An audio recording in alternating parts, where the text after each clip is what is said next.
Hi family, so this is a quick video about my research into Candida and what I'm finding out about it. Now, just a little backstory. When I was really young, I used to really suffer with a body odor, right? And a lot of times body odor can be seen to be a cleanliness issue, right? Um, Now that I'm older and I'm dealing with clients and I'm dealing with people that have certain types of issues, so on and so forth, I'm recognizing that, the body has to be taken care of more than just showering and creaming your skin.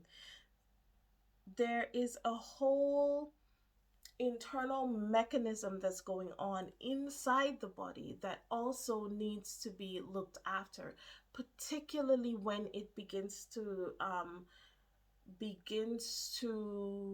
become imbalanced and show dysbiosis. So it begins to be diseased in some way or discomforted in some way, and then you get the symptoms, so on and so forth. Now, the most intriguing thing for me is that I have been researching Candida for the best part of a year now, really intensely, and I'm actually working on a product for it. And there are certain symptoms that I didn't even realize were Candida related. Um, but they can also be attributed to other things. And this is what causes the confusion.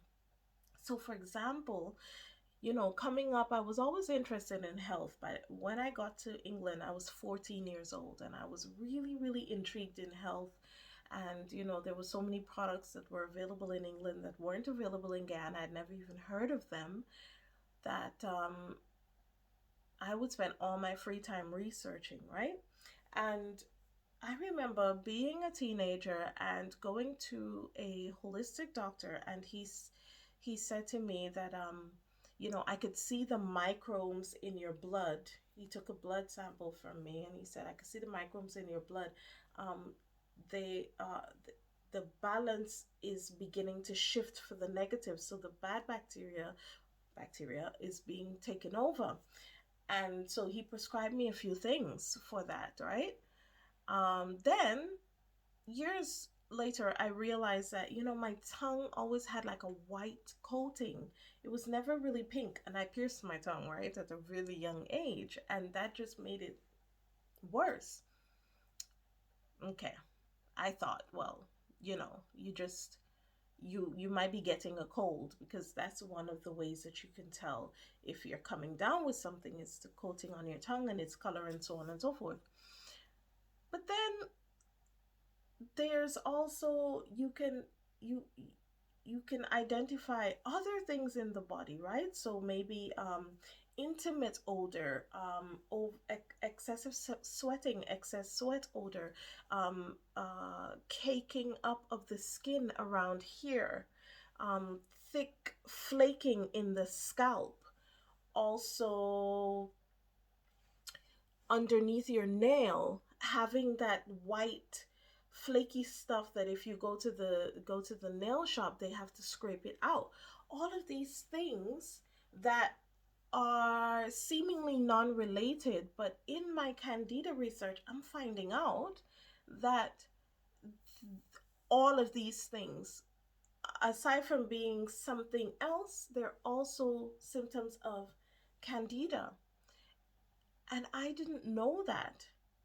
I had no idea that Candida is this type of a morphing, um, it's a morphing organism that can appear to be other things. And it's only when I started getting deep into the research that I'm realizing things like brain fog, unexplained skin complaints, the skin conditions that they aren't psoriasis, it's not dermatitis, it's not scabies, it's none of these things, but it's present on your skin and it doesn't react at all to any treatment. A lot of times that's Candida, um, present in eczema,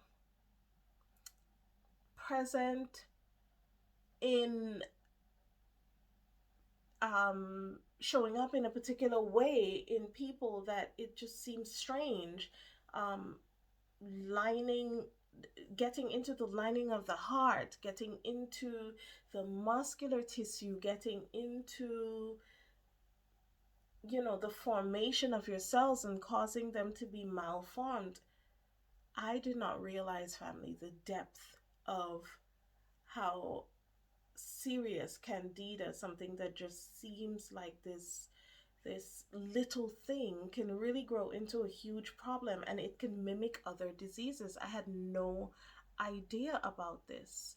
Um, Doing this research has really, really blown my mind, and I'm putting together a product with the some of the literature and some of the guidelines on how you can use it and so on and so forth. It is just interesting to me, family. So if you know that you're suffering with one or more of these, extremely dry scalp, that is dandruff, right? But really, a lot of times it's candida overgrowth. The gathering of skin at certain areas on your body where it just gets really thick and sometimes dark.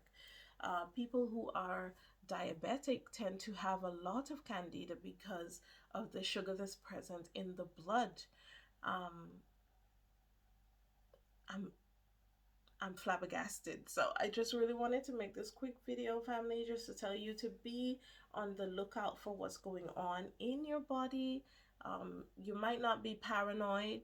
You might just have a candida overgrowth that needs a change in lifestyle for you to get the hang of it, okay? So don't be discouraged, and also keep a lookout for my new candida product. It will be here before March is over, and I can't wait to do the reveal video of that. Okay, so have a good day, family, and I'll see you soon.